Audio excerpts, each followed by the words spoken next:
toy izy atsika le tononkalo hebreo hitantsika teo tamin'ny tononkalo hebreo fa mahatononkalo ny tononkalo hebreo dia voalohany a lay sariteny ampiasainy iny tena voalohany indrindra mampiasa sariteny izy ny faharoa dia le parallelisme teny anankiroa rima amin'ny alalan'ny hevitra fa tsy amin'ny alalan'ny feo dia na adika teny malagasy izy na teny frantsay na teny anglisy dia miady rima foana ny hevitra na dia tsy miady rima raha ny feo dia fahatelo a ny répétition fiverenana ohatra ny hira rehetrarehetra misy refrain ohatrohatr'izay zany io a ny fiverenana teny a na fehezanteny miverimberina ao anatin'le salamo a zay mampiseho an'le izy hoe tononkalo a ity zavatra ity ary kanto ity zavatra ity ary matetika amin'ireny dia misy anankiray salamo tsy iraina mbola hianatra ny salamo tsara tsika amin'ny manaraka fa androantsika tsy salamo ny anarantsika fa ny tononkalo hebreo na iresaka salamo ary tsika fa rehefa mianatra salamo tsika dia hira le izy ny atao a fa ny firanana azy dia misy hoe ny anankiray manao solo dia ny sisa mamerina an'le izy ohatra ny salamo fadimy amby zato ny teny miverimberina inona ny teny miverimberina ny salamo fadimapolo amby zato salamo fadimapolo amby zato tsy famindraponao fa salamo farany indrindra e alleloia mideraha azy io derahan'andriamanitra amin'ny fitoerany masina mideraha azy eo amin'ny mideraha azy noho ny asany lehibe mideraha azy araka fahalehibiazan'ny volany mideraha azy amin'ny fitsofan'ny Andriamanitra mideraha azy amin'ny valisin'olon-ka mideraha azy amin'ny amponga tabaka sy ny dia mideraha azy amin'ny zava-maneno tendrena sodina mideraha azy amin'ny kipantsona maneno mideraha azy amin'ny kipantsona tsara feo aoka izay raha manam-pofinaina samy mideran'ny tompo alleloia io zany zao a dia tononkalo a zay misy répétition dia tia koa ny anankiray inona indray ny fiverenana amin'ity salamo fahaenina amby telopolo amby zato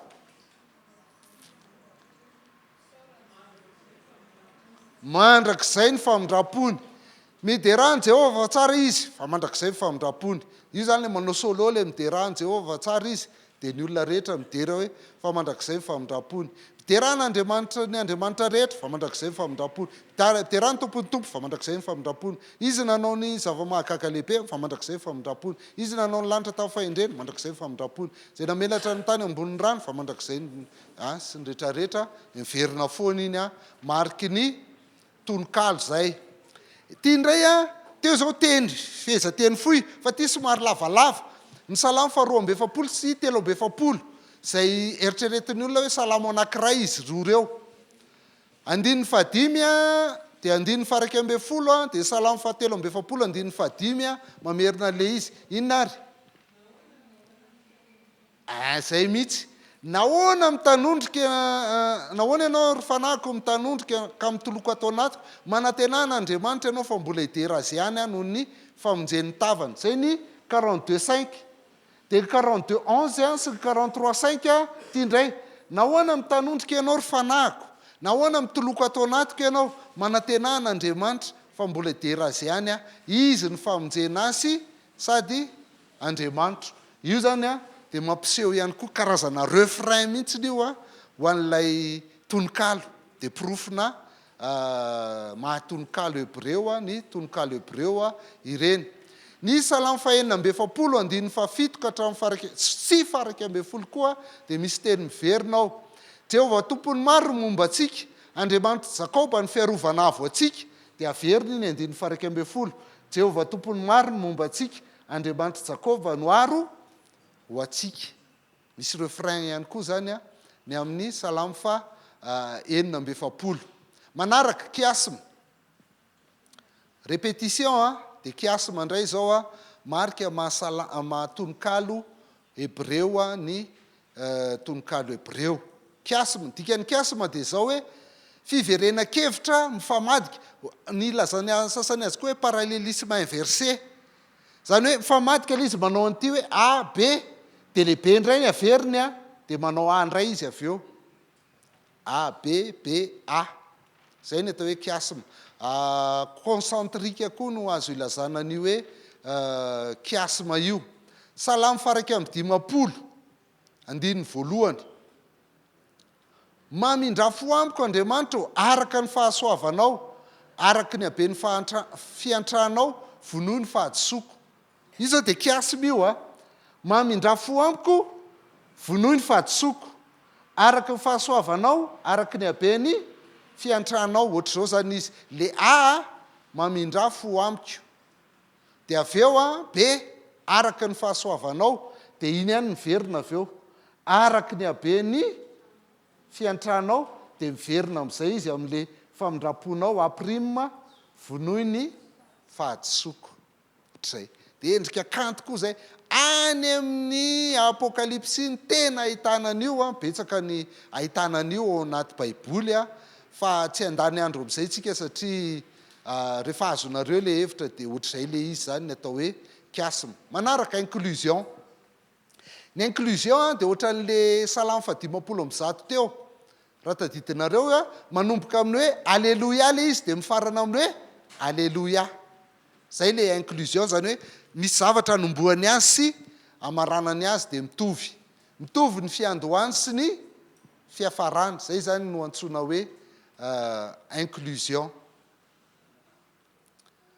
ny salamy fahatelo am'zato sy ny salamy faefatra am'zato de misy an'io inclusion io akoatran'le salamy fadimapolo am'zato teo efa hitantsika salamy fahatelo am'zato de manomboka amin'ny hoe misaorany Jehova ary fanahiko de mifarana amin'ny hoe misaorany Jehova ary fanahiko salamy faefatra am'zato koa manomboka amin'ny hoe misaorany Jehova ary fanahiko de mifarana amin'ny hoe misaorany Jehova ary fanahiko izy anankiroa zany mitovy ny fiandohany sy ny fiafarany de ao anatiny io misaorany Jehova ny fanahiko io daholo ny le salamy fahatelo am'zato faefatra am'zato rehetra manaraka fahenina de antsona amin'ny teny malagasy hoe kilalao teny fa ny andikana anazy hoe paranomase na assonance na allitération ity sy le toeny io somary tsy voadika amin'ny teny malagasy fa ny teny hebreo ihany no ahitana anazy tisy ze fafito ho ataotsika izy fa zao matahotra ianao zany hoe feo ty izy tena le feo mitovy miverimberina le feo mitovy zay le hoe paranomase na assonance na allitération salamy fadimy andiny voalohany ohatr'izao izy amin'ny teny malagasy Isaia azafady Isaia toko fadimy andiny voalohany avelao hira ho an'ny malalako de ny hirany malalako any amin'ny tanymbolobony tsy averintsika le any amin'ny tanymbolobony fa le hoe avelao hira ho an'ny malalako de ny hirany malalako rehefa vakina amin'ny teny hebreo izy de ohatr'izao satria ny teny hebreo menga vaty makary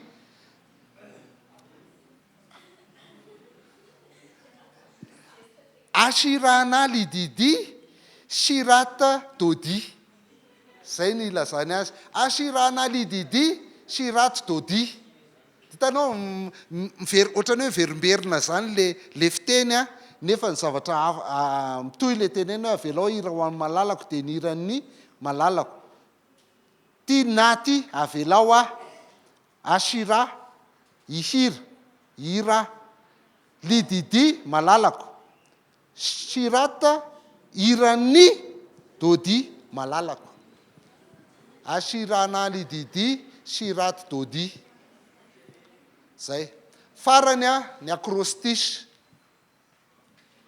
na antsotsika ihany koa hoe le salamo de manaraka ny alfabeta hebreo ny fiandohany mitovy daholo zany tsy hoe mitovy fa manaraka ny alfabe hebreo A B C D sy ny sisa rehetra ohatr'izao izy raha miteny frantsay fron'olo ty jereo ty A B C D E allons louer le Seigneur, béni soit son saint nom, chantez à l'Éternel de tout votre cœur, dites-lui combien vous l'aimez, élevez vos voix vers lui.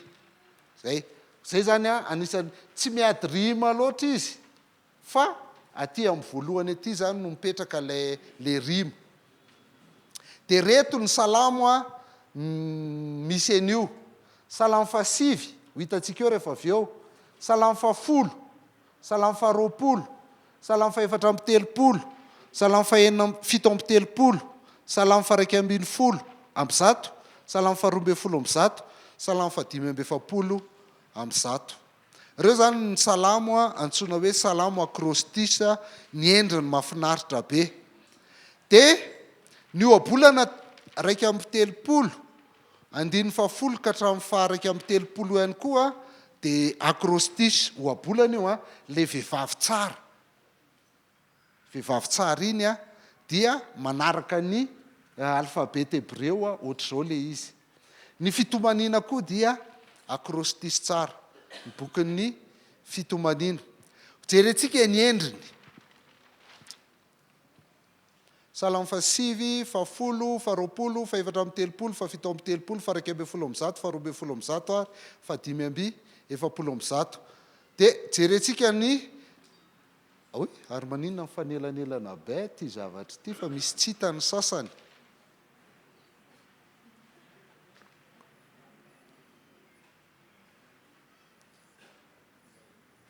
Ohatr'izao ny paozin'ny alfabet hébreu, tsy azoko ny mifanelanelana.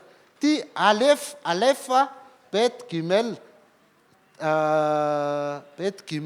dalet, he. Dia ireo ny toyany a.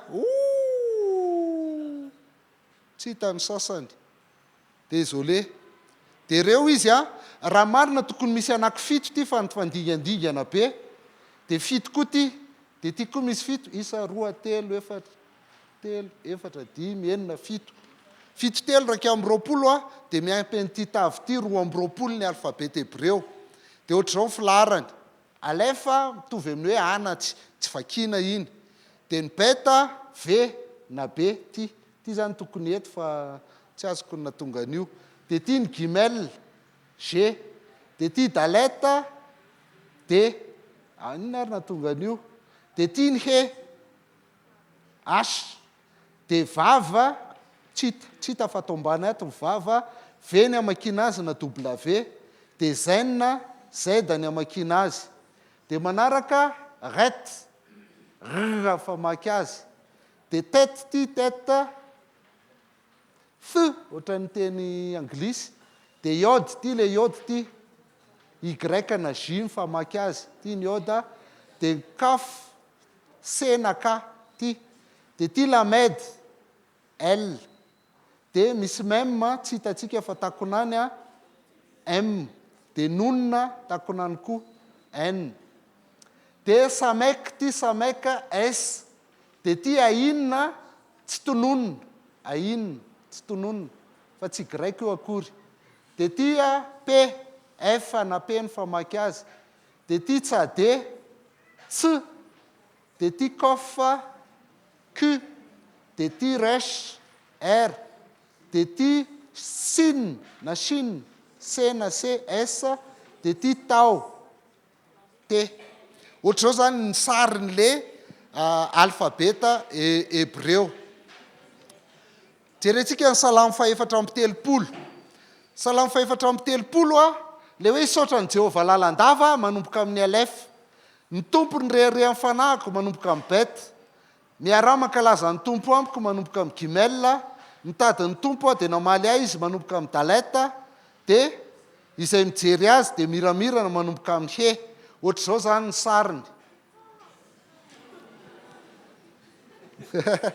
Tonga dia tsy. Ty ny alef, ty dia beta, dia gimel, dia daleta, dia he, dia zen, dia reta, dia teta, dia iode. Zao izy amin'ny teny hébreu. Dia mahafinaritra mijery azy amin'io rehefa manomboka azokazonao le izy hoe kanto tokoa le zavatra. Salamo fasivy amby folo amby zato ndray a, ohatran'le teo ihany fa averiny mbalo avy ny alfabeta anankiray.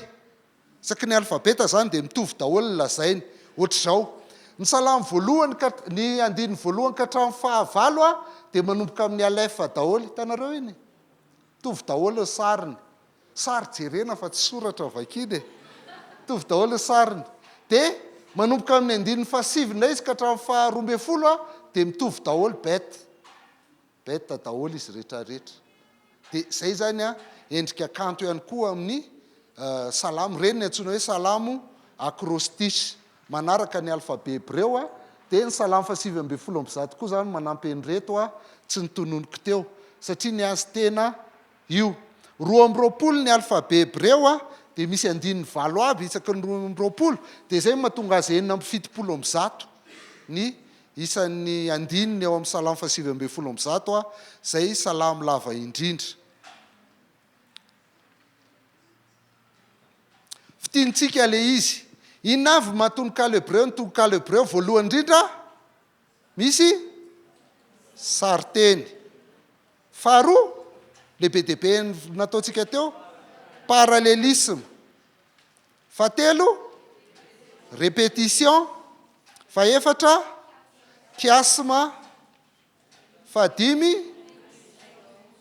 inclusion, zany hoe mitovy ny voalohany sy ny amin'ny farany. Fahaenina, ny kilalao teny a. Dia fahafito farany teo, ny acrostiche. Zay zany a ny marika mahatononkalo hebreo, ny tononkalo hebreo a, izay mila haitsika ireny a, mba ahafahantsika mamaky anazy hoe ay ohatr'izao ny fomba famakinana zany tononkalo hebreo zany. Jery ny karazana tononkalo indray hoe fampiasana an'io indray tsika vetivety a. Ohatra ny ahoana fampiasana an'ireo tononkalo hebreo reo a. Alohan'ilay tononkalo aloha dia ny karazan-dahatsoratra ao amin'ny testamenta taloha misy anankidimy. Na 7 izy ny tena marina ao amin'ny baiboly rehetra, fa 5 izy ao amin'ny testamenta taloha. Voalohany a misy tantara ao. Faharoa misy lalàna ao. Fahatelo a misy faminaniana ao amin'ny testamenta taloha, karazan-dahatsoratra daholo ireny a. Dia fahaefatra eto amin'ilay nataontsika ny tononkalo. Dia lalàna zany no ataontsika amin'ny volana avril. Fahadimy ny fahendrena. Ary ny fahaenina fampianarana. Tsy tena hita ao amin'ny testamenta taloha fa amin'ny testamenta vaovao. Dia mbola misy ny fahafito ny fanoharana sy ny isan-karazan'ireny, fa testamenta taloha ihany aloha ny jerentsika. Dia miditra amin'ny tononkalo amin'izay ary tsika. Ny tononkalo tena anisan'ny zava-dehibe mihitsy tamin'ny jiosy, satria amin'ny tranga isan-karazany dia ampiasaina foana ny hira. Ny tononkalo a, isaky ny zava-mitranga amin'ny fiainan'ny zareo dia mihira foana ny jiosy. Ny voalohany indrindra, rehefa mivavaka izy dia mihira ohatra antsika ihany, hira-pivavahana. Fa ireo hira-pivavahana ireo a, fanao zany rehefa manao fanompo-pivavahana, dia efa hatramin'ny andro Mosesy ny efa nisy io hira-pivavahana io. Ohatra ao amin'ny Deutéronomie 2:30 a, dia efa nisy an'izany hira-pivavahana zany. Deutéronomie 2:30. Ohatrohatr'izao ny sariny hoe: mihainory lanitra fahiteny a, hihainory tany ny tenin'ny vavako, hirotsaka tahaka ny ranonorana ny fampianarako, hilatsaka tahaka ny ando ny teniko, tahaka ny herika amin'ny hay maitso, sy ho tahaka ny ranonorana amin'ny anana. Ny anjaran'ny tompo no hotoriako, manekeny fahalebiazan'Andriamanitsika izy ny vatolampy tanteraka ny asany, ary ny lalany rehetra dia rariny avokoa. Andriamanitra mahatoky izy ka tsy misy ratsy eo aminy, marina sy mahitsy izy. Efa aloha eo masony ireny, tsy zanany intsony noho ny kilemany, fa zanaka miolakolaka, sady efa nivadika sy ny toyany rehetrarehetra. Io zany ny voalohany a, efa hatramin'ny andro Mosesy a, no nisy ny hira fanompo-pivavahana. Fa tamin'ny andron'ny Davida izy ny tena nyroborobo fatratra. Tamin'ny andron'ny Davida ny tena nampiroborobo azy. Dia jerentsika anie ny firoboroboany ao amin'ny tantara voalohany 2:9-20 ka hatramin'ny 2:30 a, izay tsy vakiantsika daholo fa diadiantsika. Izao no notendren'i Davida ho mpiventy hira tao amin'ny tranon'ny tompo. Tao amin'ny tranon'Andriamanitra zany dia nisy tena olona mpiventy hira mihitsy. Rehefa voapetraka teo amin'ny vata misy, rehefa voapetraka taony vata misy fanekena na fiara fanekena ozy tsika. Izy ireo no nanao fanompoana tamin'ny alalan'ny hira teo amin'ny tabernakely, dia tao amin'ny tranon'ilay fionana. Ambara-panangany Solomona ny tranon'ny tompo tany Jerosalema, nanatanteraka ny fanompoana araka ny filaharany avy izy ireo. Dia reto izy misy anarana izay hitantsika ao anatiny vitsivitsy a. Ny 9:20, izao no nanao ny fanompoana ny araka tamin'ny zanany. Tamin'ny taranak'Akita dia Emana mpihira, zanakalany Joela, zanakalany Samuel. 9:420, Iasafa ralany, tokony efa henontsika zany Emana zany, Iasafa ralany, izay nijoro teo ankavanana. Iasafa zanakalany Berekisy, zanakalany Simea. Ny rahalahanyireo kosa dia zanakalany Merary, izay nijoro teo amin'ny ankaviany, Etana. Zanakalany Kisy, zanakalany Abdia, zanakalany Maloka. Dia rehefa mamaky ny salamitsika, any zany ny tany sany azy, ao amin'ny salamo fahavalo amby folo valo amby valopolo dia Emana no nanao ny salamo fahavalo amby valopolo. Iasafa nanao ny salamo fafiry telo amby fitopolo, haitsika tsara iny. Dia i Etana nanao ny salamo fa valo amby sivifolo, sivy amby valopolo azafady. Zay.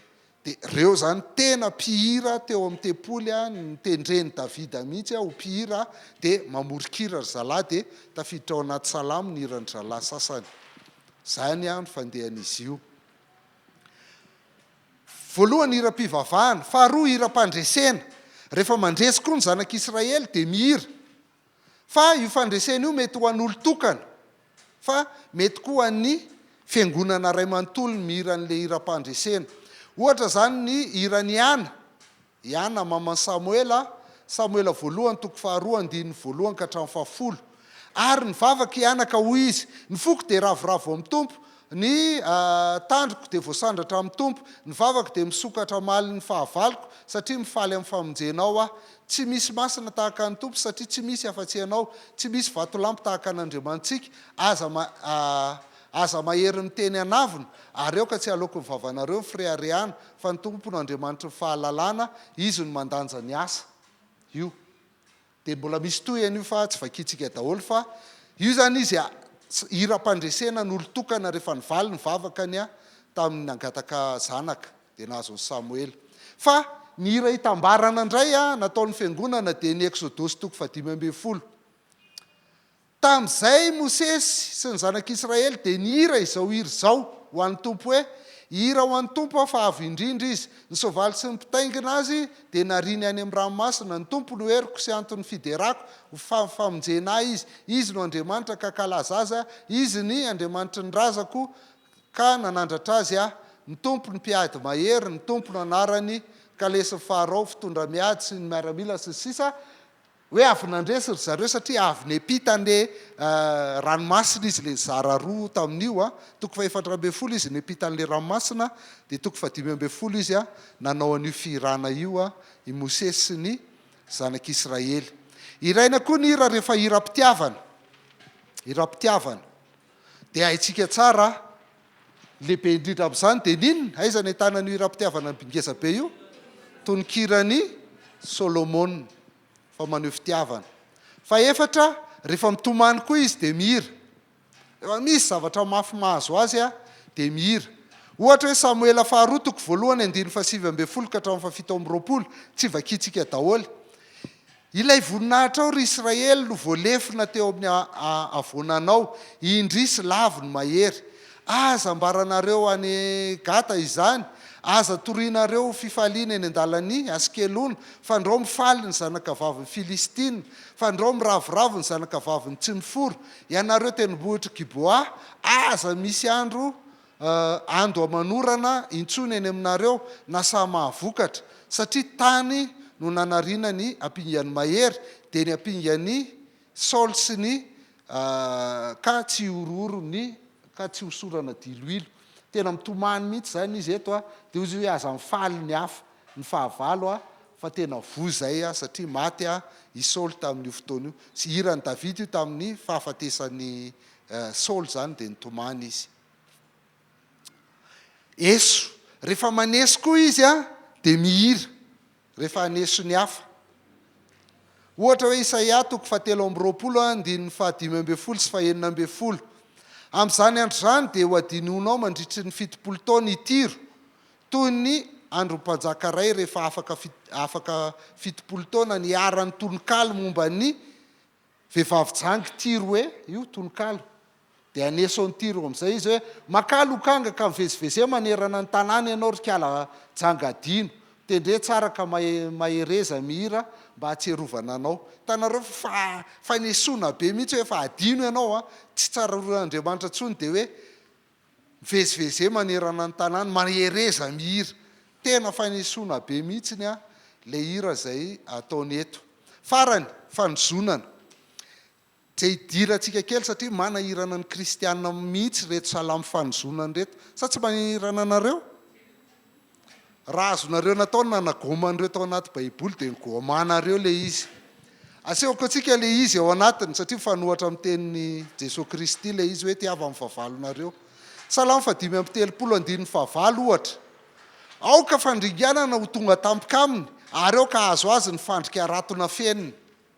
Zany aloha horigana izy.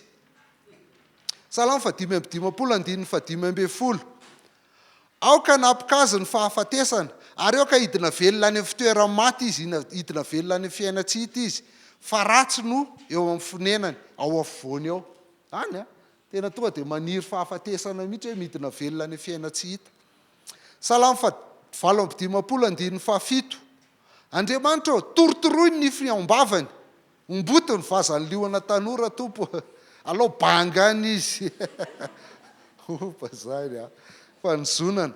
Salamo 7:20 aoka ho tonga fandrika ho azy ny latabatra eo anoloany ary ho tota ho azy ny fiadanam-piainany. Aoka ho jamba ny masony mba tsy hahita ary ampangozozony mandrakariva ny lamosiny. Aidino amin'ny fahatezeranao ary aoka adino amin'ny fahatezeranao ary aoka ahatratra azy ny firehetan'ny fahaviniranao. Aoka ho fonao ny tobony, aoka ho foana ny tobony dia aza vela hisy toetra ho andainy. Aoka ho jamba amin'ny masony dia tsy hahita. Zany dia hita ao anaty Baiboly. Salamo 7:7 sambatra izay maka ny zanako madinika ka manjera azy ho torotoro amin'ny aram-bato. Grave zany le zanak'ilay olona mihitsy dia hoe rehefa alaina le zaza torotoroanao amin'ny aram-bato dia sambatra ianao rehefa manao an'izany. Grave zany zany ny salamo fanozonana. Ahoana ny fomba famakitsika io salamo fanozonana io? Tsy vakiana ka Baiboly io. Baiboly io araka ny tsindrimandrin'Andriamanitra. Voalohany aloha rehefa mamaky ianao dia mila hitanao hoe mifanaraka ny zavatra teneniny eto dia mifanaraka amin'ny zavatra nataon'le olona. Zay. Mifanaraka amin'ny zavatra nataon'le olona le fanozonana izay omeny eto. Ohatra, Salamo 7:4-5 ny fitiavako dia valian'ny fandrafiana fa izao kosa dia mivavaka. Zay zany nahazo ny ty mpanao salamo ty. Ny ty an'le olona izy dia fandrafiana ny namalian'le olona azy. Dia zay ny mahatonga anazy miteny hoe ay dia farampiny, novalian'ny ratsy ny soa nataoko ary novalian'ny fahakalana ny fitiavako. Zay zany nahazo ny ty mpanao salamo ty. Dia zay ny mahatonga azy manao an'io hoe any andre olona ratsy fanahy ife azy izy ary aoka izy pepanga hitsangana eo ankavanany. Raha ho tsaraina izy dia aoka ho meloka ary aoka ho ny fivavahany ho tonga fahotana. Aoka ho vitsy ny androny ary aoka ho lasa n'olo-kafa ny anjara rarahany. Aoka kambotiny zanany ary aoka ho mpitondra tena ny vadiny. Zay zany natonga anazy nanao an'io satria izy nanao tsara an'le olona dia valiana ratsy. Ny ty an'le olona dia nankalainy dia lasa ny tenen'io izy. Tsy vakianareo io salamo io fa tsy manao an'izany ve nareo rehefa anina. Mody hoe tsy mivavaka sira fa tsy mivavaka ohatr'izany nareo azoko antoka. Tsika tsy mivavaka ohatr'izany. Fa tonga ao an-tsaintsika zany hoe le ty zavy mba nanao tsara an'iny dia zany nataony ho hitaniny zany. Dia verinao ve satria tsy mivavaka ianao dia tsy henin'Andriamanitra zany zavatra saininao zany? Heniny zany tompoko. Henin'Andriamanitra zany tahaka an'ity. Tahaka an'ity. Normal zany le izy nolay tsy rary mitranga eo fiainana. Faharoa, rehefa manao décharge ianao, zay ny fiteny azy rehefa avoakanao ny ao anatinao dia miafaka ny fahatezeranao. Tsy zany? Tsy sahanao no mivavaka amin'Andriamanitra hoe tena zao mihitsy tiako atao amin'iny olona iny tompo. Fa rehefa miresaka manolona ianao dia teneninao ihany. Dia verinao ve fa satria resahana amin'olona iny dia tsy henin'Andriamanitra? Heniny foana iny tompoko. Ihany ny tena masosotra mihitsy ka zao mihitsy ny nataony ina tena ala mihitsy tsy tiako mahitsy iny. Zany io. Rehefa ataonao décharge ohatr'izay le izy dia miafaka ny fahatezeranao, miasitrany ianao. Ka na ataonao amin'Andriamanitra io na tsy ataonao amin'Andriamanitra, henin'Andriamanitra foana. Zany reny salamo fanozonana reny. Mampiseho ny maha olombelona antsika olombelona reny. Tsy natao alay tahaka fa efa reny nataontsika fa mila azotsika hoe io ataonao io ge tsy amin'ny voalohany ianao vao hoe pandre mandeha andriamanitra mamelany elo fa tsy fantazia ho tahiny jesosy eny ianao namelaka te amainana teo iza manao an'izany tsisy olona manao an'izany tompoka azafady tezitra foana aloha ianao amin'ny voalohany fa rehefa milamina amin'izay efa voaka fa tezeranao efa nitantara tamin'ny hafa ianao zay ianao vao mandeha mivavaka ho an'iny olona iny de zay le tenin'Andriamanitra tsy zany andao mba hijery tenitsika fa matoa fitsoratra ao anaty baiboly a de milaza ny toetratsika milaza fahamarinana ka rehefa voakanao ny ao anatinao de manafaka anao zay fahatelo vavaka reo tompoko fa tsy nampiarina vavaka io zany hoe vokatry le fo sen-doatra de avoaka le izy fa tsy misy fampiarana an'io anaty baiboly aoka ho azotsika afa rehefa Andriamanitra miteny hoe asio ianina fa i Davida de nivavaka ohatr'izany foana tamin'ny fiainany a indrindra tamin'ny nanenjehan'ny Saoly azy jereo reto Salamo 5:1 Davida no miteny a meloa izy Andriamanitra aoka ny fikasany ihany no andavo azy roa izy noho ny abetsaka ny fahotany satria efa nikomy taminao zany nivavaka nataon'ny Davida ho an'ny fahavalony Salamo 7:24 manomeza azy araka ny asa sy faratsiany ataony eny manomeza azy araka ny asan'ny tanany valio arak'izay mendrika azy izy zany ny zavatra tenen'i Davida amin'ny fahavalony Salamo 2:17 ho le volon'ny tompony eny molotra mandokadoka rehetra sy ny lela miteny avonavona izay miteny hoe ny lelanay ny mampahery anay miandany aminay ny molotray iza ny tomponay fa zao tompoko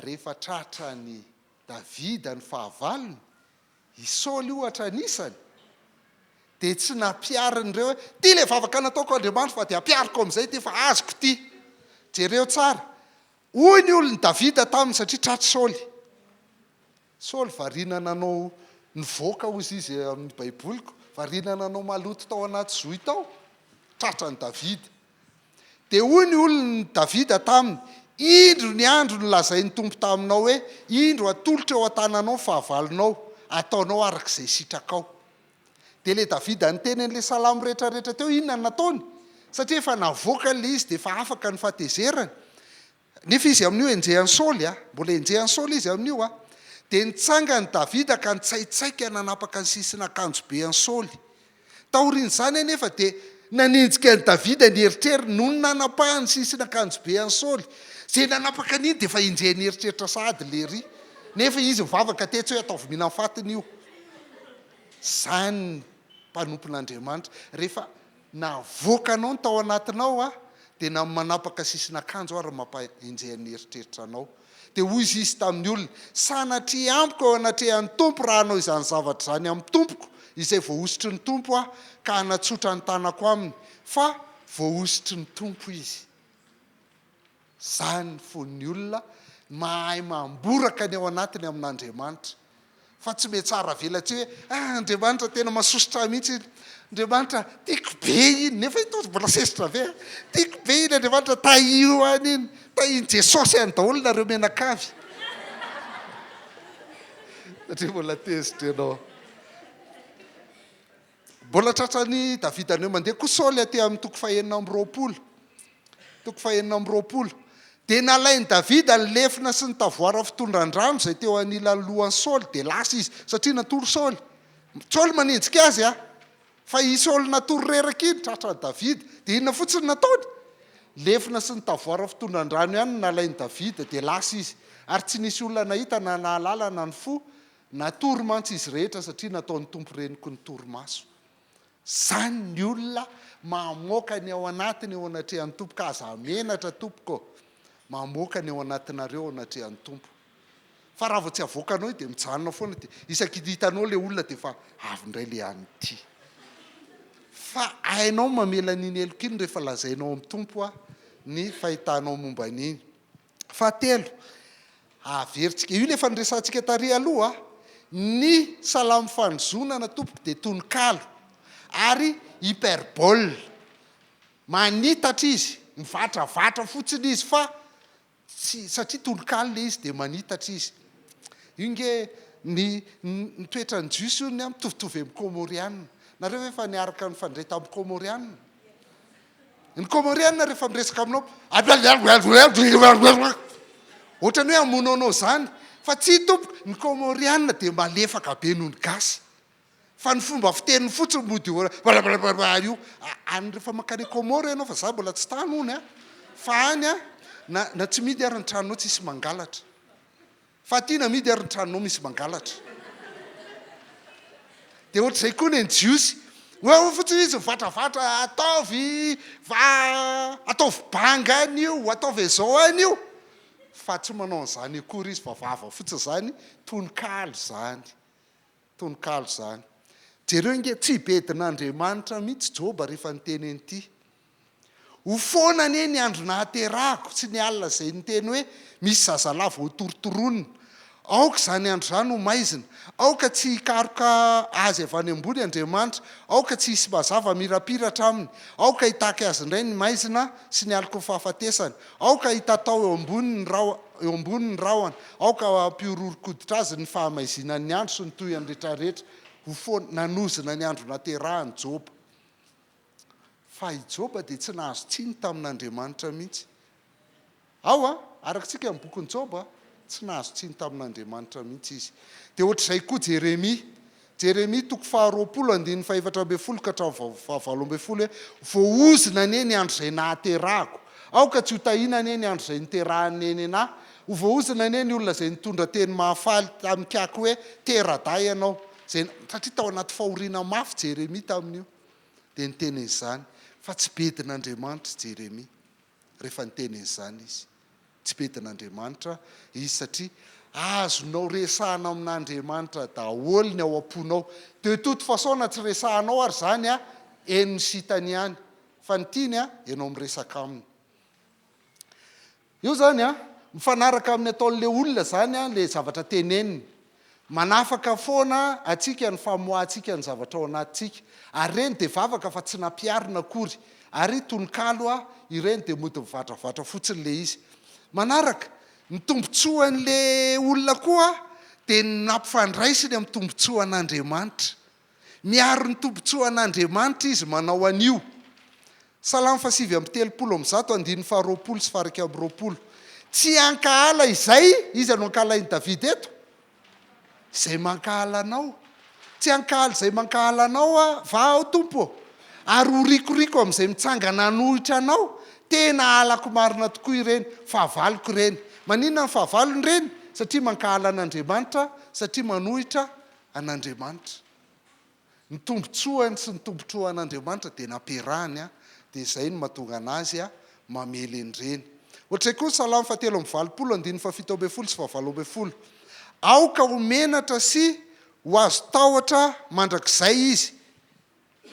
Eny aoka angahiay sy ho ringana izy. Aoka ho fantany fa ianao rery ihany izay atao hoe tompo no ilay avo indrindra ambonin'ny tany rehetra. Io satria tsy mahalala an'Andriamanitra izy dia izay ny tenenany mpanao salamo azy hoe aoka ho menatra sy azo tahotra mandrakizay izy. Aoka angahiay sy ho ringana izy satria tsy mahalala an'Andriamanitra. Salamo 5 ihany koa. Zay salamo akrostisy lefa niresahantsika teo. Tety ity zany. Latsaka amin'ny lavaka izay no adiny ny jentilisa. Fandrika rato izy izay nafeniny ihany nahazo ny tongony. Ny tompo manao izay ahafantarana azy ho tsara. Mamandrika ny ratsy fanahy amin'ny asan'ny tanany izy. Hitanareo satria ratsy fanahy jentilisa dia izay ny anaovan'Andriamanitra azy. Iody iverina ho any amin'ny fitoerany maty ny ratsy fanahy dia ny jentilisa izay manadino an'Andriamanitra. Vokatra izay. Kafa fa tsy ho mandrakizay ny anadinonany mahantra ary tsy ho very mandrakizay ny fanantenan'ny mpandefitra. Mitsangana tompo. Aoka tsy ahery ny olona. Aoka ho tsaraina ao anatrehanao ny jentilisa. Ataovy eo amin'ny orooro tompo. Aoka ho fantany jentilisa fa olona ihany izy satria tsy te halala an'Andriamanitra. Zay zany ny antony salamo fanozonana sy ohatr'izay ny fomba famakitsika azy. Verenantsika voalohany indrindra ireny salamo fanozonana ireny dia mifanaraka aminataon'le olona ny teneniny satria zany nanao ratsy ianao nanao tsara anao nefa ianao mamaly ratsy a dia tena mba tezitra kosa mamoaka an'izay any aminao. Faharoa mavetsatra ny aty anatiko noho ny tsirariny ataon'ny olona ana dia ambarako zany avoakako zany mba hanamaivamaivana ny aty anatiko. Fahatelo vavaka ihany io teny ny betsaka eto fa ny fampiarana zero tsy nampiariny akory le zavatra izay teneniny reny rehefa tonga eo amin'izany izy. Manaraka tononkalo io dia manitatra izy manao hyperbole mivantravatra fa tsy tena zay akory no ataony. Manaraka mampifandray ny tombotsoany sy ny tombotsoan'Andriamanitra izy. Matoa fa valiko io olona io dia no olona io mankahala an'Andriamanitra no mahatonga an'izany. Farany dia farany tsy afaka zany ianao mba realista koa le mpanao salamo satria tsy ho afaka ianao amin'ny fangejana sy ny tsirary mahazo anao raha tsy voatsara ny fahavalo. Dia iritsika ihany hitsarana ny fahavalo mba hahatonga antsika ho afaka amin'ny geja sy ny mafy izay mahazo atsika. Ao ary lasitsika anao exercice tsika amarana anazy amin'ny 1 sasany zao. Salamo voalohany no jerentsika. Ho jerentsika aloha matononkalo anazy. Zay fotsiny jerentsika ao anatiny dia metsika ny firafitra le izy dia manatsoka lesona kely farantsika mba bonbon entinareo mody satria mety misy ody sasany hoe tena tsisy dikany mihitsy reto le gasy mahay mamaky baiboly fa zany paralelisma zany fotsiny tantarainy ao tsisy ara-panahy mihitsy na kely ary. Ny ahafahanao mahazo zavatra ara-panahy ny antony nanomezako an'ireny ao fa ka azotsika dia ohatra zany ty salamo voalohany ty. Ho jerentsika daholo le karazana tononkalo rehetra misy ao anatin'io salamo voalohany io.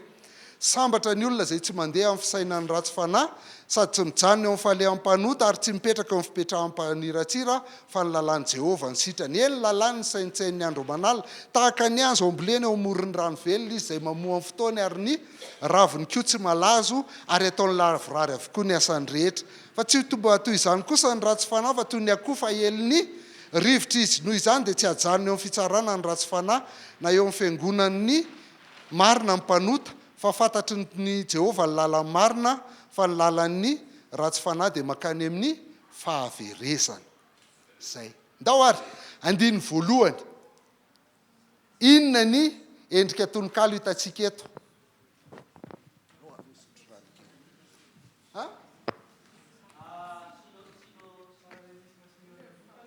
Synonymique.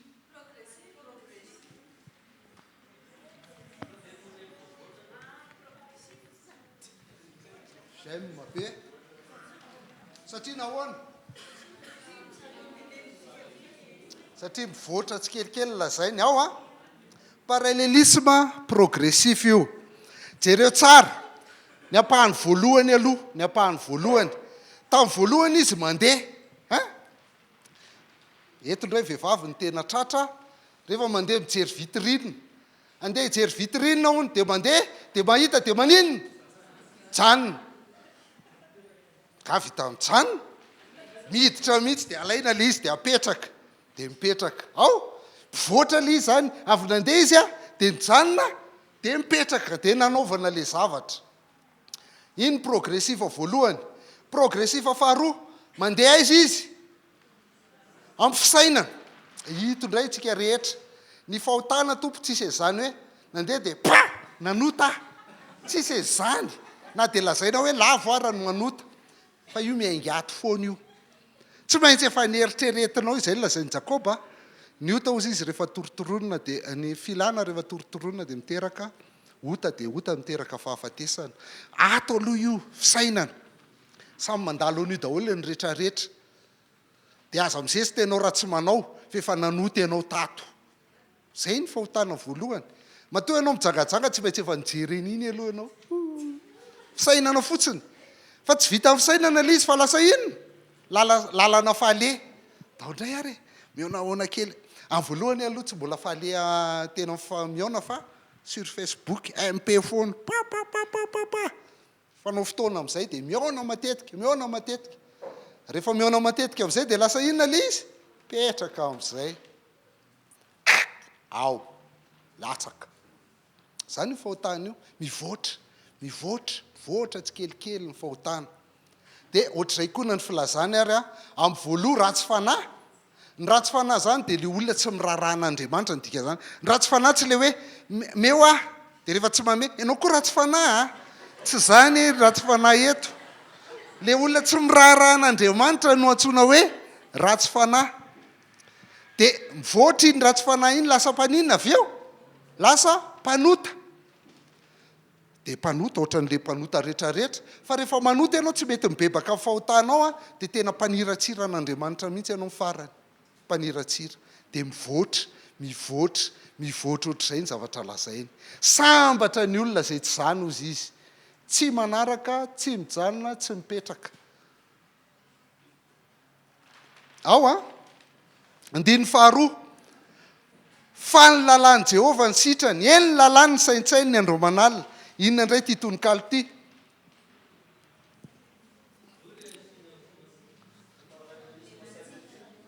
Misy tsy mahay afa-tsy synonimika moa zany eto.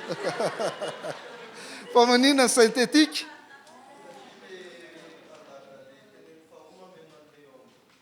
Bravo! Ohatran'ny fahaly ihany fa mahay mpianatra. Ny lalàn'i Jehovah ny sitrany. Ahoana zany fa maninona ny sitrany lalàna an'Andriamanitra? Satria ny antony mahatonga anazy ho sitrany dia hanazavany azy io ny saintsainy ny andro amanalina. Tanareo le saintsainy médité io. Raha ato zany mahatonga anao manota sainao le izy aloha.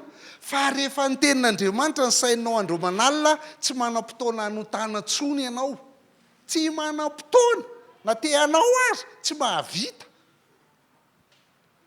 Zany ny ilaina mahay mamaky baiboly.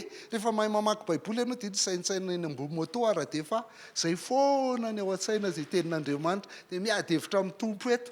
Ahoana tiry tompo? Tiry zalahana keny ty raha mpianatra an'ity. Zary tsy resy lahatra ry tompo. Dia eny izy mandresy lahatra eny ambony moto. Ady hevitra be eny eny ambony moto ena mianaka. Zany mihitsy io ka. Teny ny saintsain'andro manalina fa tsy le fisainany ratsy fanana ny zavatra lala amin'ny falehan'ny mpanotana fipetrahan'ny mpaniratsira. Fahatelo, tahaka ny azo ambolena ao amoron'ny rano velona izy izay mamoha amin'ny fotoanany ary tsy mba malazo ny raviny ary izay ataony lavorary avokoa ny asany rehetra. Inona indray io tononkalo io? Parallélisme inona? Diso e. Inona? Tahaka ny koets, zay izy amin'ny teny hébreu, koets. Métaphore, sary. Maka sary izy zany hoe le olona misaintsaina ny tenin'Andriamanitra andro manalina io ohatra ny hazo ambolena eo amoron'ny rano velona. Isaky misaintsaina ny tenin'Andriamanitra dia mitovy an'le hazo mitroka an'le rano avy ao amin'le rano velona. Trokany iny, zay ny ataony. Tsisy ataon'ny hazo afa-tsy mitroka an'iny tompoko. Troka an'le rano ao. Ary le izy ny rano velona dia zao. Amin'izao fotoana izao felona nezy be any an-dafy. Rehefa ririnina ny andro dia lasa gilasy ny rano na ritra mihitsy dia ny hazo rehetra mihitsana daholo ny raviny afa-tsy ny sapin ihany. Sapin ihany maitsomaitso. Zay mahatonga le hoe bombo sapin, roi de forêt. Tsy iny ihany maitsomaitso rehefa ririnina ny andro rehefa anina. Dia fa ity azy ity satria izy eo amoron'ny rano velona dia na ririnina na fahavaratra na inona dia izy mahazo rano foana. Mahazo rano foana vao ambany ao dia maitso foana ny raviny. Ny ravina zany rehefa mijery azo lavitra ianao dia ny raviny ny hitanao voalohany. Dia rehefa mijery azy ny olona zany dia hitany olona hoe ao tsara kosa iny e. Tsy dia hitako izay olany mibandy iny fa milamina iny. Na tsy fantatro iny na manao tsara na manao ratsy fa milamina iny aloha. Zay le raviny. Fa rehefa tonga amin'izay ny fotoanany, raha ohatra tia ka paoma dia vokatra izy amin'izao. Raha ohatra tia ka letchi dia novambra sy desambra izy misy letchi mivoaka. Raha ohatra tia ka ina koa? Raha ohatra tia ka akondro dia misy akondro foana.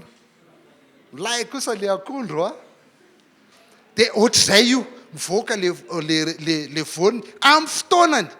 fotoana tiako ny voany voany dia voaka iny nareo ve reto ange ny olonantsika mahatonga antsika tsy mahatateraka tenin'Andriamanitra e tsika miezaka manatanteraka tenin'Andriamanitra fa tsy vitanao zany io tsy vitanao io ianao ve nahita azo miezaka manao hoe ary ino mivoaka fa tsy le ry raha zany ny ataon'ny azo tsisy azo miezaka fa inona ny ataon'ny azo mitroka le teny andro manalina matroka le rano andro manalina vao amin'le rano velona ohatr'izay koa ny lakile fanatanterana tenin'Andriamanitra ary zay ny antony hoe tsisy nataontsika fa tsy jery paralelina zao fotsiny androany mba hahafahanao misaintsaina ny tenin'Andriamanitra andro manalina dia mivoaka ho azy tompoko ny voany rehefa tonga fotoanany ary isan'andro ianao rehefa jeren'ny olona dia maitso foana ianao zay ny antony io ny ilana ny gasy mahay mamaky baiboly hatonga antsika hampiatra anazy ary efa mandinika sy mamaky misaintsaina azo andro manalina fa tsy miezaka nao sotsotominao ary lefa mba maniry voniny kely dia sotsotominao hoe tapaka iny fa tsy hoe iny mampaniry azy akory tsisy azonao atao mihitsy mivoaka ho azy io makato dia mivoaka ary makato dia mivoaka ary zay ny tenin'Andriamanitra dia ohatr'izay ny fiainana dia zay io sary ataon'io andiny faefatra tsy mba toy izany kosa ny ratsy fanahy fa toy ny akoho fa helin'ny rivotra izy inona io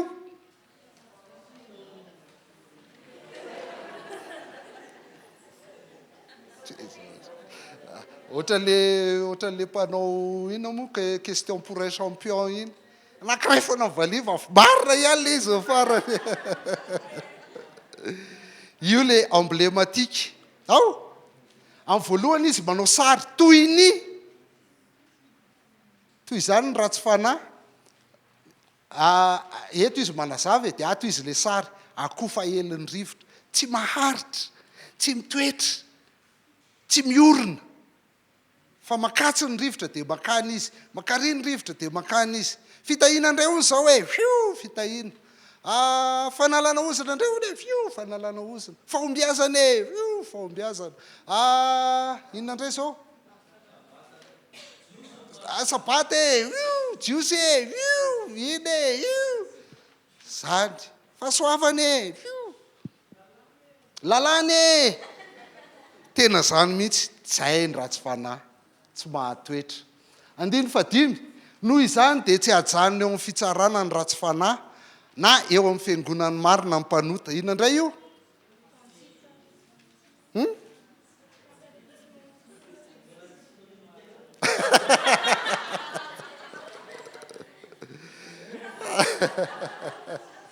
marina ihany ho afaran'le izy fa io tsy feno loatra satria tokony ty hajanony ity tokony averiny hoe tsy hajanona eo amin'ny fitsarana ny ratsy fanahy na tsy hajanona eo amin'ny fiangonany marina ny mpanota fitsarana fiangonany marina ratsy fanahy mpanota dia le tsy hajanona zany tsy naveriny fotsiny tetsy fa io no parallelisme synonymika tena zany tsy tafaraka ozy izy reny le lazainy jauna ny jauna voalohany toko faharoa hoe reny ny antikristy ozy izy tsy namatsika reny matoa ny ala tamintsika fa raha ohatra reny namatsika dia niaraka tamintsika foana hatramin'ny farany fa tsy tavely eo zany rehefa tena zavatra ara-panahy araka ny tenin'Andriamanitra no ataonao fa enina farany fa fantatry ny tompo ny lalan'ny marina makany amin'ny fahaverezana kosa ny lalan'ny ratsy fanahy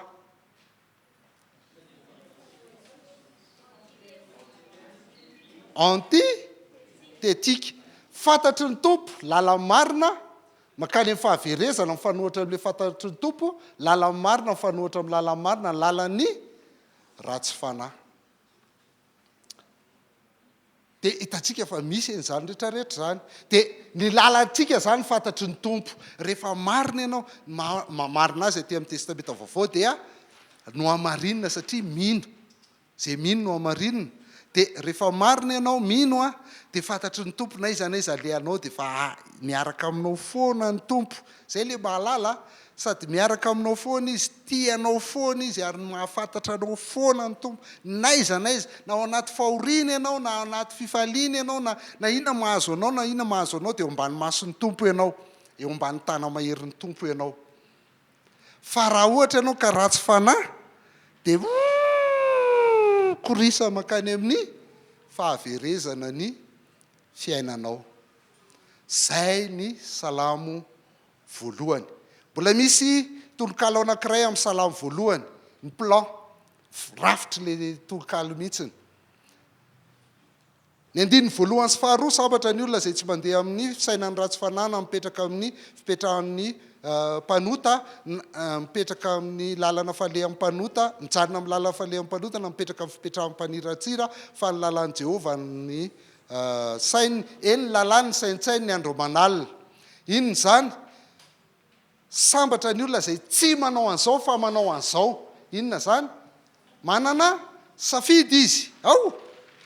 Ny andininy voalohany sy faharoa zany dia ny safidin'ny marina.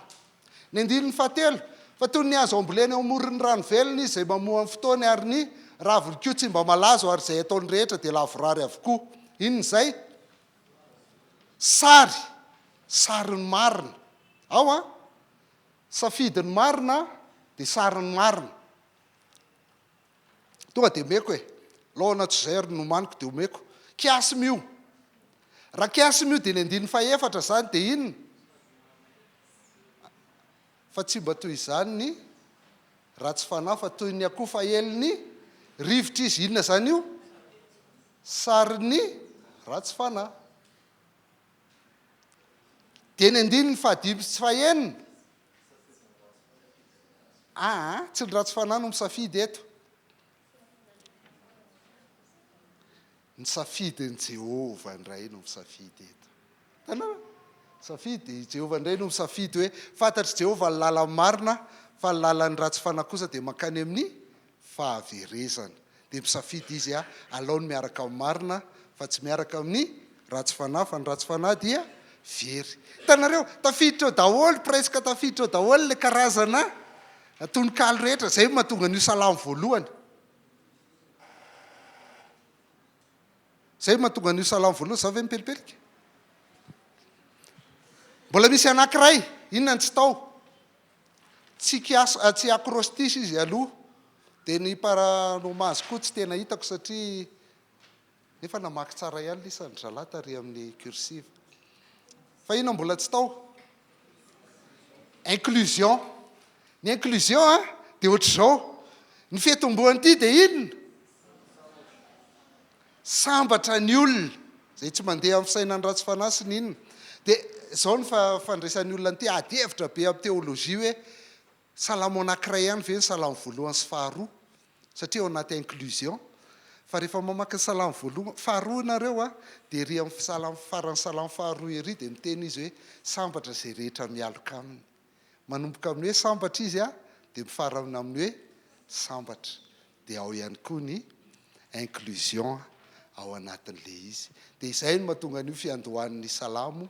Raha te hankatony tenin'Andriamanitra ianao dia aza miezaka mankatony tenin'Andriamanitra, fa tsy vitanao zany satria tenin'Andriamanitra, fa ny ataonao dia saintsainany zany andro manalina. Ahafahanao misaintsaina an'izany andro manalina dia tsy maintsy hainao aloha mamaky an'io baiboly io. Ahafahanao mahay mamaky baiboly dia tonga fa tia mikasy amen.